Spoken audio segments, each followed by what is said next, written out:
Well, folks, welcome to one more edition of Politics and Run. I'm Egberto Willis, your host. Thank you so kindly for being a part of the show. We are going to have a great show for you today. And of course, we're starting with a graphic from the one and only Bridge MCP. Says, breaking. Florida man, 4 of whose 5 children were born of immigrant mothers, says immigrants are poisoning the blood of our country. I want to repeat that. Breaking.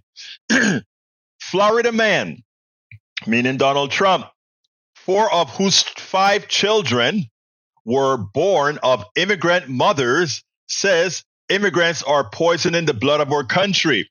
So Donald Trump, everybody, attention. Donald Trump has poisoned the blood of America.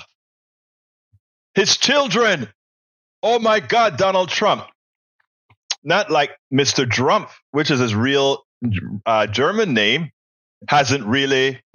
isn't himself an immigrant, or his parents were. So this is all sad. It's all crazy. Anyhow, welcome aboard. Dear Bruce Pollard says, time to send a big shipment to the Middle East. Bombs. Sad. Bridge MCP, I placed it on the screen. Melanie Keelan from Barcelona, Spain says, AVQ, I think you need a trainer for those kittens. Do you know Jackson Galaxy? Today he was making cat toys.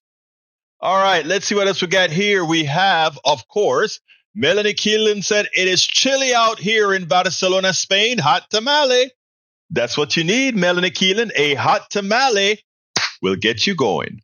All right, I hope you mean hot tamale as in real hot tamale and not something else. All right, folks, if you are just joining us on YouTube, please go ahead and give us that thumbs up before it gets started. Give us that thumbs up. If you are on Facebook, please give us that like. If you are on Twitch, share us.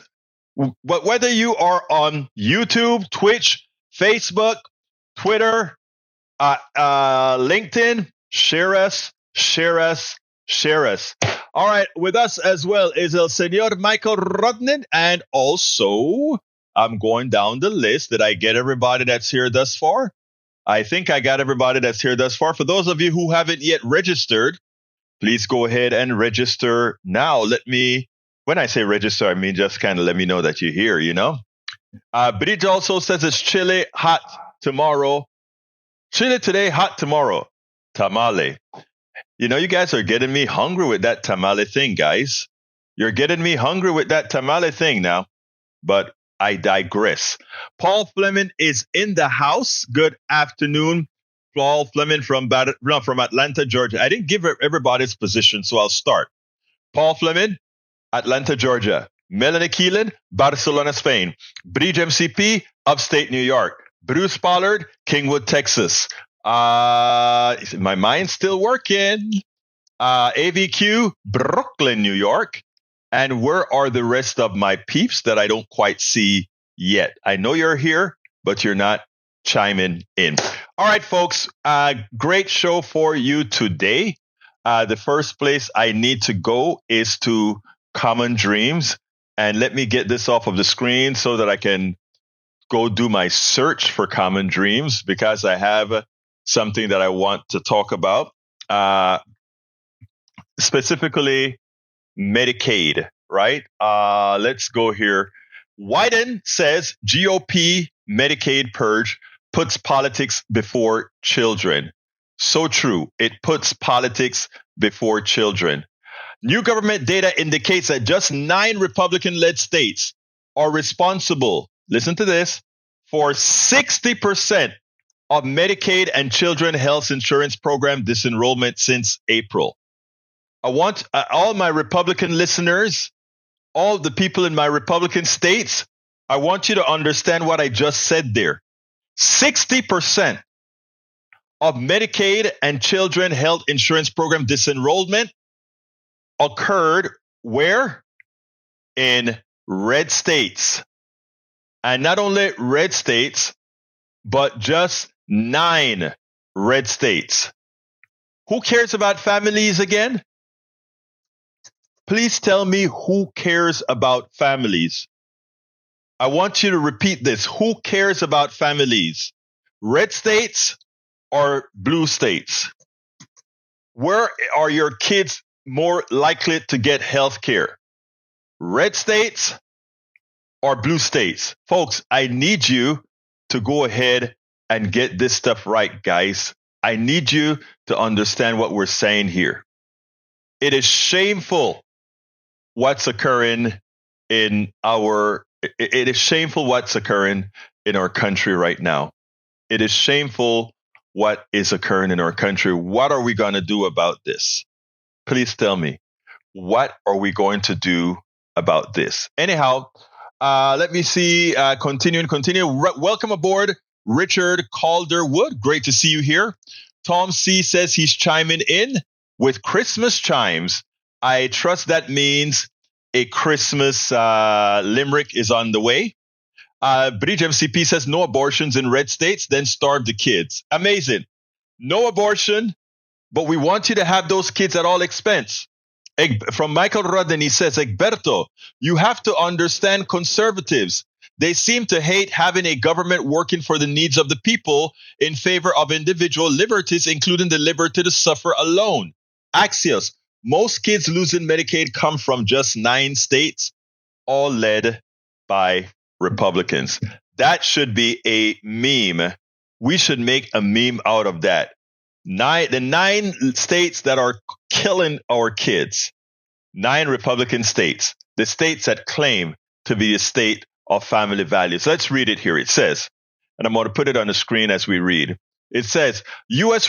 Senator Ron Wyden ripped GOP governors on Monday for endangering the well-being of kids in their states for political purposes as they gut their Medicaid and children's health insurance program. I think that's called CHIPS. Rolls at an alarming rate, sparking pushback from the Biden administration and healthcare services. Unfortunately, it's clear that too many Republican governors have chosen to put politics before children's health. Wyden, chairman of the Senate Finance Committee, said in a statement after the U.S. Department of Health and Human Services released data showing that a small handful of GOP-led states account for the majority of Medicaid and CHIP disenrollment since April. That month, the federal government began allowing states to resume eligibility checks and disenrollments that were paused during the COVID-19 pandemic. The health policy nonprofit KFA, that's the Kaiser Foundation, has estimated based on available data that 71% of those kicked off of Medicaid across the United States since April have lost coverage for procedural reasons such as paperwork error. But of course, those conservative states don't care because every person off of Medicaid costs that state much less. Even it means that they get a lot less from the government, but they also get a lot. The state has to put out less. Shameful. But remember, we're talking about the family values and the people who care about children, the people who care about the fetus but don't care about the kids. Wyden said it's encouraging that HHS is giving governors the opportunity to do right by the families they cover and pledged to work with President Joe Biden's administration to ensure everything possible is done to protect coverage for families walking an economic tightrope. According to the HHS analysis, 9 Republican-led states are responsible for 60% of Medicaid and CHIP disenrollments this year. You want to hear who they are? The regular suspects. Let's call them out. Arkansas, Florida, Georgia, Idaho, Montana, New Hampshire, Ohio, South Dakota, and Texas. Additionally, HHS said the 10 states that have not expanded Medicaid under the Affordable Care Act have disenrolled more children than those that have expanded combined. Think about that. Most states finally expanded Medicaid expansion. All the states without Medicaid expansion has more people disenrolled than the aggregate of all those states combined. Yeah, but New Hampshire is driven by a Republican governor, Bridge MCP. Sununu is a Republican. Remember that. Sununu is a Republican. The head of state in New Hampshire is a Republican named Sununu. Carl Cox is in the house. Welcome aboard, Carl Cox. Great to see you here. All right. In letters to 9 states, GOP governors HHS Secretary Javier Becerra urge them to ensure that no child in your state who still meets eligibility criteria for Medicaid or CHIP loses their health coverage due to red tape or other avoidable reason, as all states unwind from the Medicaid continuous enrollment provision that was in place during much of the COVID-19 public health emergency. HHS states takes its oversight and monitoring role during the renewals process extremely seriously, Becerra said, and will not hesitate to take action to ensure states' compliance with federal Medicaid requirements. In other words, we're not going to allow you states to keep on taking the federal money. At the same time, you allow a lot of poor people to disenrolled from there. We're not going to allow that, because what you're doing at that point is ripping off the federal government, as the people who are duly owed that service are denied. In other words, you're acting like a private insurance company that denies service to people. It is shameful. It is shameful. It is inhumane. And it is something that needs to be taken care of. Arkansas has worked aggressively to curb its Medicaid rolls this year, stripping more than 400. Arkansas, not a big state, and it has stripped more than 427,000 people of coverage in just 6 months. In September alone, more than 21,000 people were removed from the program for not returning their enrollment paperwork, according to state data. I want you guys to understand what these guys are doing. They don't mind that a lot of these kids that aren't going to be eligible for CHIPS that don't get it, they will die from RSV. They will die from pneumonia. They will die from a whole lot of things. And who will be responsible? Those Republican governors, those red state governors who cares nothing about humanity, but cares a whole lot about controlling a woman's body, but cares a whole lot about telling you what to do. According to Bridge MCP, now December 18, 2023, the Biden administration says Mondays warned the governors of 9 states of unusual high Medicaid coverage losses among children, suggesting that officials were failing to protect young, low-income Americans while widowing the program's roles. Becerra, the Health and Human Services Secretary, wrote letters to the leaders of the states. Let's see if they will abide. Let's see if they will abide. Okay. Mike Cisak says, why are leftist policies have mandates if they are also loved by the people? It seems all these great leftist programs are in place because they are mandated. Right. You know why the leftists are mandating these things from the federal government? Because the red state governors are evil. They rather see their people die. The people want it, but their governors are denying it. The people voted for Medicaid expansion to the Affordable Care Act in Missouri. Yet Missouri, for the longest time, prevented what the people were asking for. The people in Texas support the Medicaid expansion to the Affordable Care Act. They're not allowed to have it because the government that they elect refused to do that. Culture over. Come on, folks. We have to get smart. Texas voters, Arkansas voters, all of you voters across this country, red state governors, Republican governors are a danger to your health. It is existential that they be voted out because they will cause the death of your children. If you are in a red state and you voted for Republicans in that red state and your kid gets a severe illness, and your kid is damaged by said illness, if your mother or father is damaged by said illness because they were unable to get the Medicaid that the entire federal government is providing for them because they couldn't afford the robbery that private insurance companies are currently providing, then you are complicit in the injury of your loved ones for voting these people into office. Please remember that. You are complicit. Anybody in a red state whose kids have lost their health care, and you voted continuously over and over and over for these people who have proven that they have no care for your families, You are complicit in hurting your family. Love my Republican brothers and sisters, but vote correctly, or else you are voting to harm not only your kids, your Republican families and relatives, you're hurting all of us. All of us with a bad vote. You are hurting us all. All right, let's continue. Para ver. Paul Fleming says the Biden administration on Monday warned the governors of 9 states of unusually. Oh, I read that one from British MCP already. Paul Fleming. All right, what else we got here? Trump is not. Let's see. Bree says those states are mad that the children need to use these services because they do nothing else for them except demand they are born. That is a magical word. The state wants to demand that you are born, right? But when it is time to take care of your well-being, they don't give a damn. That is who these people are.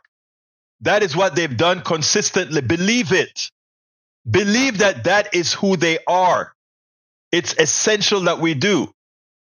Michael Rodney says, Egberto, you have to wonder about Republicans' hatred for Obama, that they would block Obamacare expansion and screw their people just so people get mad more at Democrats than them Republicans who block necessary services. And it is the duty of Democrats for every dead American that is caused by the lack of the Medicaid expansion to the Affordable Care Act. It is imperative that they know who killed their families. And that's what we are doing here. I tell people in Texas all of the time, the Republican Party, the Republican legislature should all be charged with voluntary manslaughter because their policies kill Texans. I repeat, Republican policies in Texas, Republican policies in Arkansas, Republican policies in Mississippi, Republican policies in Alabama kill Republicans and Democrats alike. But it's run by Republicans. Let's remember that, okay? Let's remember that. All right, continue reading. Let's see. Paul Fleming says, Trump is facing nearly the same scrutiny for his age as Joe Biden, yet Trump should be especially as to increasing signs of dementia. If Biden's age is fair game, why aren't Trump's age and apparent mental decline? And he's declining fast. Yeah, it should be. And I don't see Biden's mental capacity declining. I see his stamina declining. Well, Trump never had stamina, but when it comes to what he says, it seems like he's demented. Too often, he seems demented. And you know what? A demented dictator is even more dangerous because the people who are really behind him are the ones who are going to run the show. All right, Mike Cisak says massive numbers of people are fleeing blue states and heading to red states. Yeah, they are. Rich people are fleeing the blue states because they found, they're not dumb. Prices of houses and rents are going sky high everywhere. And their homes in $1.5 million home in California buys you a $500,000 home in Texas, and then you have another $700,000 to live off of. So here's what these blue, it's amazing. Mike Cisak doesn't understand the insipidness of his statement, because here's the deal: the blue states invest in their people. They invest so much in their people that a lot of their people get rich in their real estate elsewhere. And then these rich people or these upper middle class people or these middle class folks, they say, wait a minute, now that we have made all this money, we can go ahead and maximize how far this money can go. So we leave Texas, we leave California, we leave New York, we sell our $2 million home, and we come to Texas. We buy a $500,000 home that is more luxurious than that $2 million home in California or New York, and we live off of the other $1.5 million. That is what the blue state has done to many of its people. It has made them so loaded that they can come to Texas, take advantage of our slave labor, take advantage of we haven't not invested in our people, so our people are less educated, our people make much less money, our real estate stays low because it tracks where the people are. But as more people from California and New York moves into these areas, what are they doing to the home prices in Texas? They're actually going up. So we're starting to get a normalization. Mike Cisak, that is why single dimension thinking by the people who follow the Republican Party is so dangerous. It makes you less than smart. But when you look at the analyses, you get the exact good reason why those people in California and New York are making a strategic decision to move to the South. Their money goes a lot further because, again, they are taking advantage of who we are in the South, which was we deprived our own citizens of success.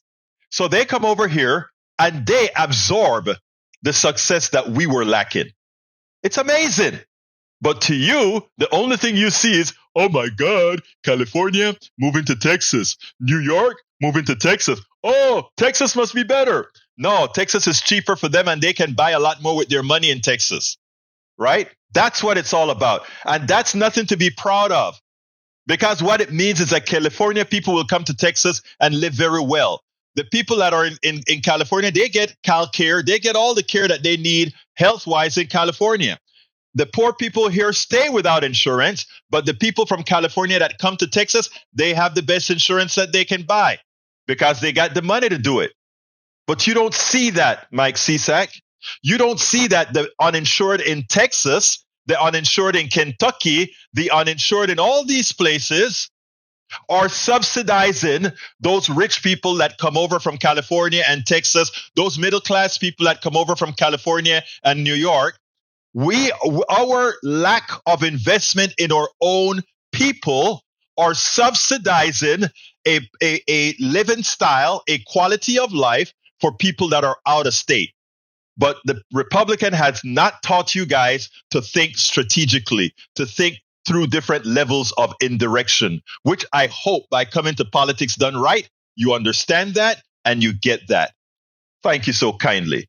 All right, let's. Carl Cox says Mike Cisak is wrong again. No one, I repeat, no one wants to out of you SS Medicare or any such program.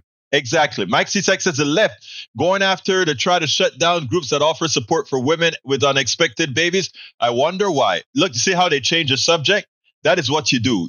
You change the subject and you keep bringing nonsensical things up, and that's how people stayed all wired. Folks, just remember this. Come November 2024, any person who is voting Republican, they're voting for their demise. Anybody who votes in the primaries for neoliberal Democrats, they're voting their demise. Going forward, Democrats in the primaries and Republicans who also want to join the Democratic primaries, vote the most progressive candidate you can find. That will ensure that come November, or I should say, come January 2025, when the new Congress is installed, that we will have sensible leadership that cares about humanity, that cares about people. I urge you to understand that. More so than anything, it must be understood. I'm not going to make any bones about, you got to vote for the Democrat. No, you got to vote for the right progressive. And by the way, I'm going to say something else. If you find a district where there is a Republican more progressive than the Democrat, and you get a promise out of that Republican that he will caucus on policies that help people, then you do that. Yvette Avery Herod is in the house. Good afternoon, my dear, beautiful Yvette. So please remember that, folks. Mike Cisak says blue states end up going broke due to leftist investment. Name me one broke blue state. I'll name you the red ones that are broke, but name me one broke blue state. Please, name me one. Name me a broke blue state. Please tell me. You couldn't. You couldn't. All right, let's continue. Let's continue here. Paul Fleming says these statements are not just supposed to shock you; they're supposed to work on you to make you believe we need something new and extreme to deal with our problems. We don't need a legal system and at all in its constraints. We don't need a political process. We need strength, will, action, broken rules, maybe even violence, maybe just a temporary dictatorship. That sounds like who again? El Señor Trump and the voters. All right. All right, let's see what else we got here. What else we got here? Mike says, Egberto, you keep thinking one-dimensional. You remember what I tell you guys about projection? You keep thinking only government can do things when it's private business and people who do better. Okay, notice how I talk about, look at how projection works. He calls me one-dimensional. I gave the whole breakdown, the analysis, the multi-dimensional analysis of why people move from blue states to a red state like Texas. Not every red state they move to, but a red state like Texas, which is a bit more cosmopolitan because it has Houston, Austin, San Antonio, and El Paso. Dallas, so that's why they move here. But at the same time, he made a mistake. I've never said that the private sector is no good. I've said that there are things that do not belong in the private sector. A pizza shop belong in the private sector. A Kentucky Fried Chicken belong in the private sector. Healthcare does not belong in the private sector. Why? Because healthcare is one of those things that competition doesn't really exist. It shouldn't exist. You break a leg, you go to the closest place to get care. You get lung cancer, you go to the best place that can give you care.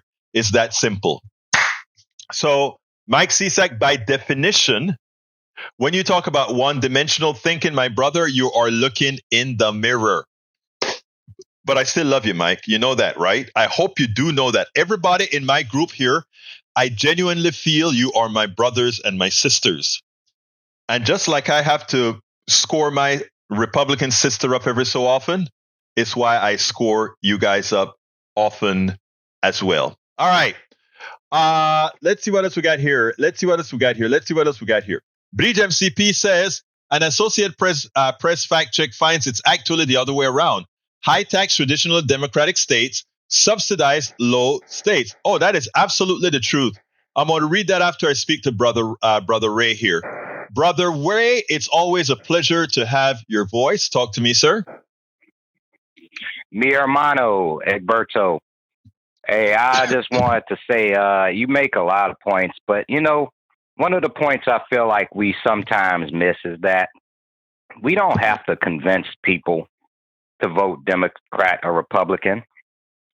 What we have to do is convince them to vote, because there's a saying that goes, the biggest party in this country is not Democrat or Republican.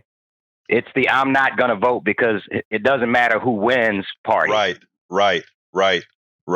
And what I hear a lot of is not so much people so enthusiastic that they have a chance to vote for Donald Trump, but the apathy.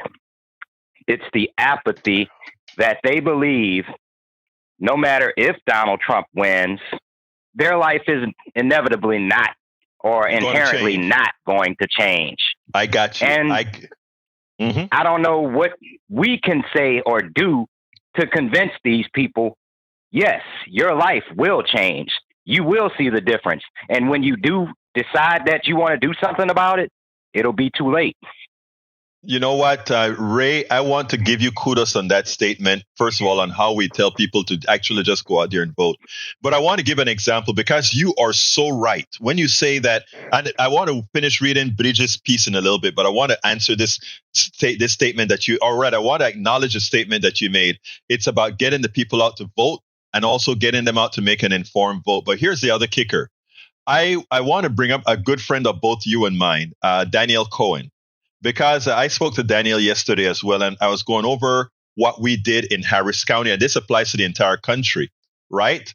We had an establishment Democrat that thought she was untouchable, right? She believed, Kim Ock thought she was untouchable, and she just had to call up the precinct chairs and say, come vote these crazy left-wingers down when they try to admonish me for actually going over, for attacking Democrats, for recommending Republicans to office and all that kind of stuff, right? Because in effect, she is she was a former Republican who they didn't want. She came to the Democratic Party, got elected, but she still have her Republican proclivities. But anyhow, what Daniel Cohen and his posse did, and this is important for us to show that you make a difference. Nobody thought this activist would be able to mobilize precinct chairs of all flavors in Harris County to actually go and admonish a strong district attorney, and not do it by 10%, 1%, did it 2-1, 67% over 33%. It made a difference. And what I'm trying to tell you, Brother Ray, is we have to use examples of success like that when you do engage in the body politic, you can make a difference. And that's why I tell folks, when you go out to the polls, and that's why I also knock neoliberal Democrats, do not vote for Republicans at all. If a race consists of a neoliberal and a progressive, always vote for the progressive. If there are two neoliberals, vote for the best of both evils with the neoliberal Democrats. But what I'm saying is your vote will matter. And you and I and all our posse here, Brother Ray, has 2 months to do that work in the primaries, and 11 months or let's call it 10 months to do that job for the main election. And I know we can do it if we execute as Daniel did, leading the cause for what we did on a local level. Continue, my brother. Yeah, and I mean, you don't have to look any further than what we saw at the local level to know what I'm saying is true. Because we had a Houston population of over 2 million that was selected by 17% of the population. If that much, and one thing about it, one thing that kind of disturbs me and saddens me to an extent is I talk to a lot of people about how existential these elections are, and they just seem to feel like, well, if elections just disappeared, their life wouldn't be any worse off for the wear. It's like they'll still have to go to work. They'll still have to go pay for their groceries at the store. It's like, how do we convince people that even though democracy not perfect, it's still worthy of fighting for? And a lot of people I talk to, in my family just don't feel like democracy. They'll participate lukewarmly, but they don't believe in it. Ray, and if it disappeared, they wouldn't be sad. Ray, that's the reason I use Daniel as an example. And what we have to do is use the other thing Daniel is an example. Kate Cox is another example. It does matter. Kate Cox could lose her life if she couldn't jump out of state to go somewhere else. So what we have now, because of the non-democratic nature of red states, because of, like I said, what we were able to do here progressively, is we have examples, and it's not going to change a person overnight. But what we have to do is every single tacit example that we can come up with. What I tell people politically is, you don't tell stories in rather you don't convince people with statistics. You convince them with stories. So what I started to do is tell stories. I mean, I told a story with our yesterday. I don't know if you saw our show yesterday with what a pastor along with Alistair Waters are doing with rebuilding playgrounds. Somebody may look at it and it's like, Egberto is just trying to give a feel-good story. Yes, I want to give a feel-good story, but I also want to show people that interacting with people matters. I'm pretty sure half of those people out there were MAGA, but you know what? They know who I am now, right? So I can actually have a real conversation with these people at some point in time. And that's what we have to do. We have to mix it up and not just go full political at them, but get full trust start to build trust with them first. It's like a lot of what I talk about in my book, How to Talk to Your Right-Wing Relative Friends and Neighbors. And the thing about, let's say, between you and me, Ray, is when you get disillusioned, I must be there to lift you up. And if I fall, you are there to lift me up so that we can actually keep working, because this is not a job that's going to be, it's happening now. This is a job that will be a continuum. We got to do it and do it and do it and do it. Make my point? It's a lifetime commitment, no doubt. Yes, no sir. doubt. Like it for me, I don't go to church. I don't subscribe to a religion, but my dedication to democracy, as I understand it, I've committed a lifetime, and that's what we need.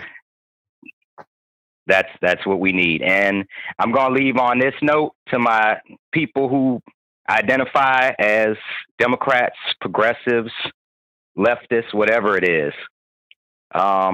If you remember something, Donald Trump won in the primaries first. One precinct, one state at a time. We can do it. We can get our person in there. You just got to believe. Brother. I am with you 100%. We are a team. Let me read Bridge. Thank you very much for calling in, my brother. All right, let's go to read.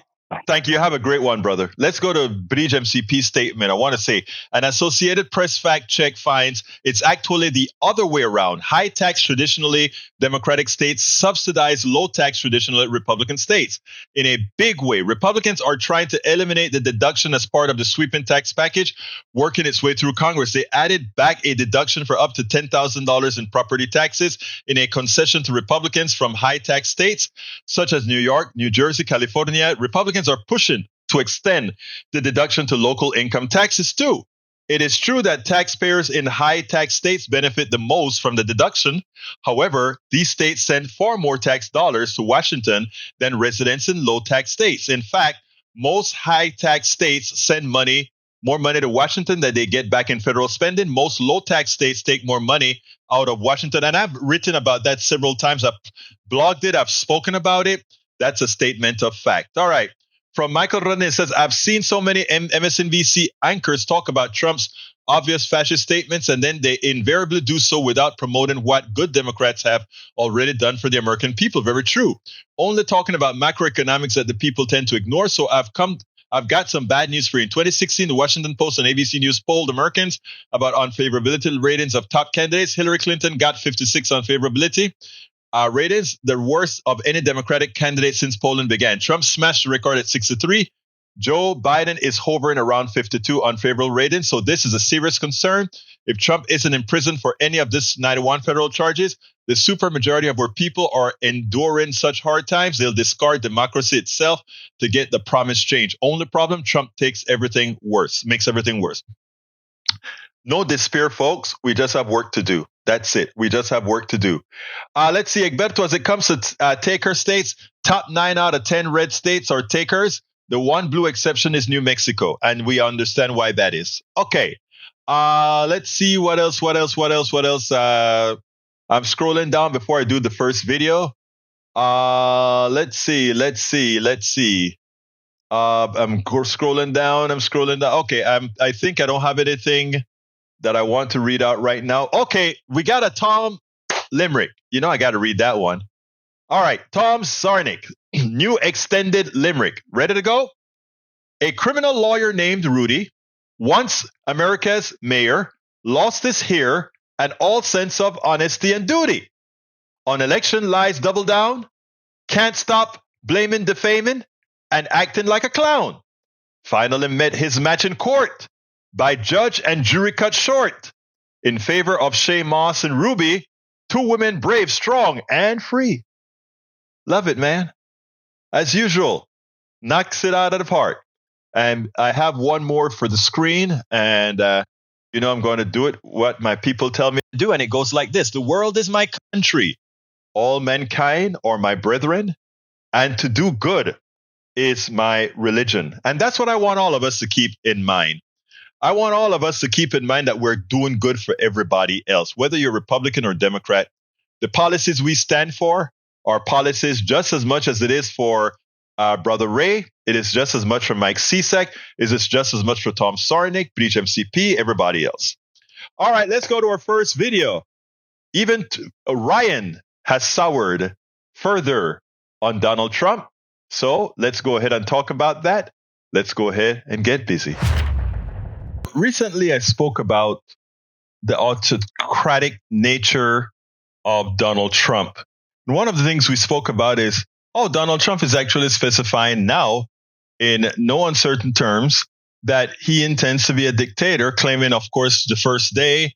But again, like I brought out on the genie bottle, if you get three wishes, if you get one wish, and your one wish is to have an unlimited number of wishes, that may be the kind of genie that Donald Trump would pull if he were to win the election. Now, before I want to break a minute here.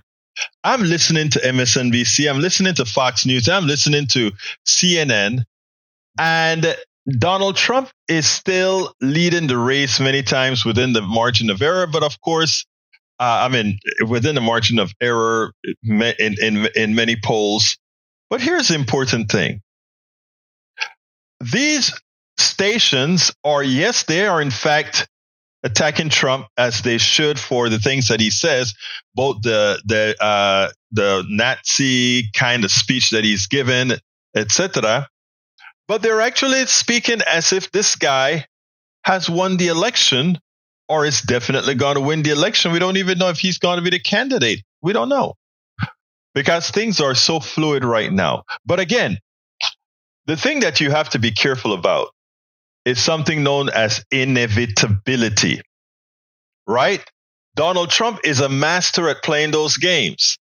And the way he is doing his speeches, it's almost as if the presidency is his. The inevitable presidency of 2024 will be his. And to some extent, just like the media in the past sort of allowed him to dictate the narrative subliminally, that is what's happening again. Even as the media believes that they're doing their job by challenging him as an autocrat, by challenging him that he's using a lot of a Nazi type phraseology. But they again are failing in that they're giving him some sense of inevitability or some plausibility of winning. I have never seen such a weak defense of democracy anywhere. But we better get our act straight fairly quickly. Anyhow, Paul Ryan, good old Paul Ryan, former Speaker of the House, decided that he was going to weigh in recently. And I want you to see how he addressed who Trump is, and then we'll take it on the other side. It's not just the media and Trump's rivals like Nikki Haley and Chris Christie that are criticizing him. Former Speaker of the House Paul Ryan said some very stark criticism of Donald Trump that I've never heard him say publicly quite as starkly before. Let's roll that. Trump's not a conservative. He's an authoritarian narcissist. He's a populist authoritarian narcissist. So historically speaking, all of his tendencies are, basically where narcissism takes him, which is whatever makes him popular, makes him feel good at any given moment. He thinks in an authoritarian way, and he's been able to get a big chunk of the Republican base to follow him because, he's the culture warrior. Look, I'm glad. Welcome to the party, Paul Ryan. Where have you been for so long? Before it was Donald Trump shouldn't run because he wasn't electable, not because he was an authoritarian, even after January 6th. So good. I'm glad more Republicans, including Paul Ryan, are starting to see the threat, as we just were discussing him quoting Vladimir Putin. Paul Ryan, where have you been? Here's the thing. More than likely, all these people were quiet because you know what? They wanted those lobbying jobs. And while Trump was president, and if Trump becomes president, to ensure that you can get those lobbying jobs, those cushy jobs that not an anarchist, but an autocrat like Trump would put out, maybe we need to stay on his good side. Well, now I think many of them they would stay on his good side, but they're fearful of what this erratic narcissist clown would do. Because he will be someone looking for revenge on anybody who came out against him. He'll be just, again, that big baby seeking revenge, that big baby controlling the nuclear codes. Well, we better be careful. We spend a lot of time deconstructing the news, trying to parse it into a form that everybody can understand. We try to find those little nitpicks where it flies above the fray, etc.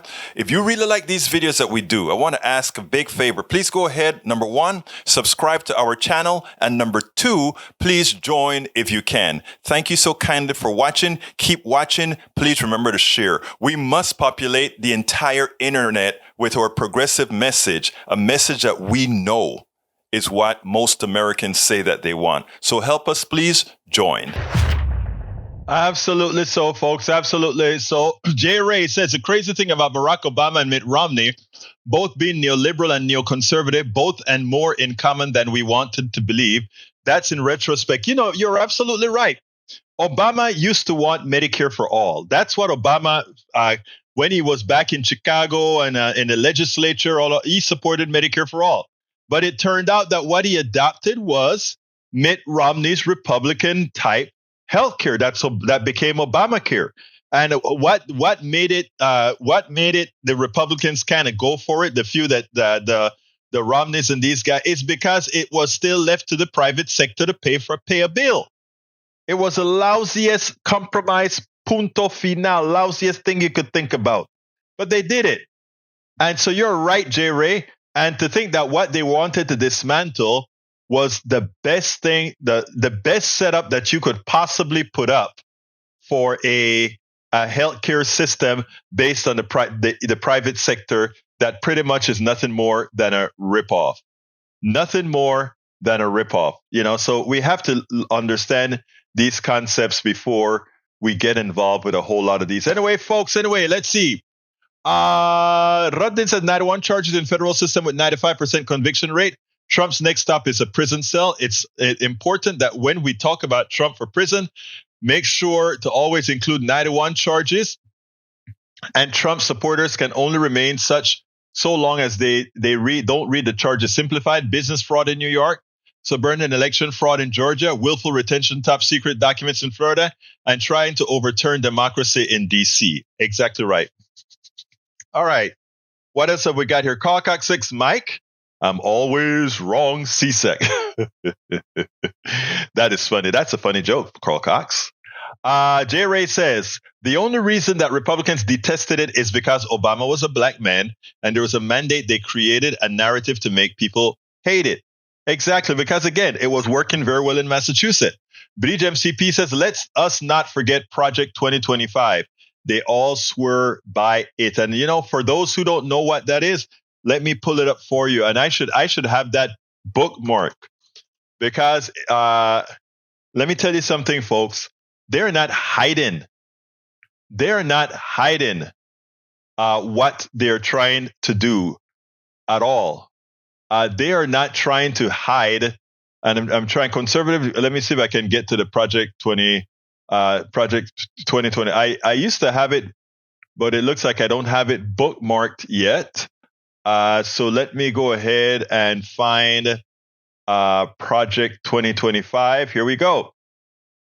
Project 2025. Don't forget that they already have a plan. They already have a plan.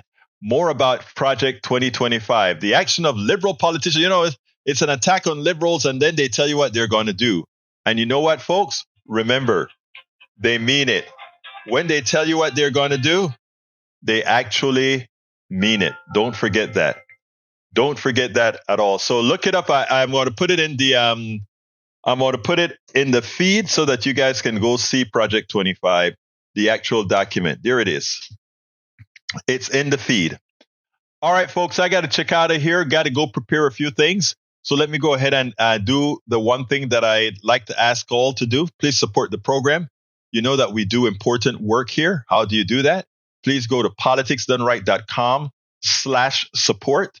Again, that is politicsdoneright.com/support. And I'm about to put that link in there right now. That link has a lot of different ways in which you can support the program.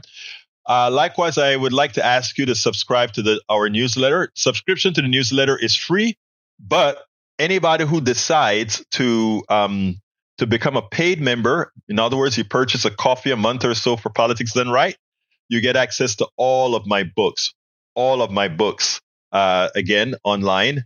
And I have 5 books, but I'll be, hopefully by the end of next year, we'll be up to 8 books. We'll see if I can get the time out to write, because it's hard having to do everything. It's very hard, but that's what we do. So please consider subscribing to our newsletter and becoming a paid subscriber. Just go to politicsdoneright.com/newsletter. Tom C has a message to CSAC, says, I guess you also think authoritarian, mandatory state, federal, and sales taxes, car registration and insurance. And how about speed limits, stop signs, and of course, seat belts? Again, their methodology through their thought process is not very logical, but you know what? It's a good thing about it. All of you are here and we can talk together. Anyway, I got to get out of here. I want to thank all of you for listening, for chatting, for communicating. Want to thank Ray for calling in. I'd like other people to call in sometimes as well. I'm still fighting some issues with this online type phone system, but we will get that taken care of. I want to thank all of you for being a part of the PDR Posse. Love you all from the depths of my heart. My name is Egberto Willies. This is Politics Done Right. And you guys know how I end this, baby. I am what? Out. We spend a lot of time deconstructing the news, trying to parse it into a form that everybody can understand. We try to find those little nitpicks where it flies above the fray, etc. If you really like these videos that we do, I want to ask a big favor. Please go ahead. Number 1, subscribe to our channel. And number 2, please join if you can. Thank you so kindly for watching. Keep watching. Please remember to share. We must populate the entire internet with our progressive message, a message that we know is what most Americans say that they want. So help us, please join.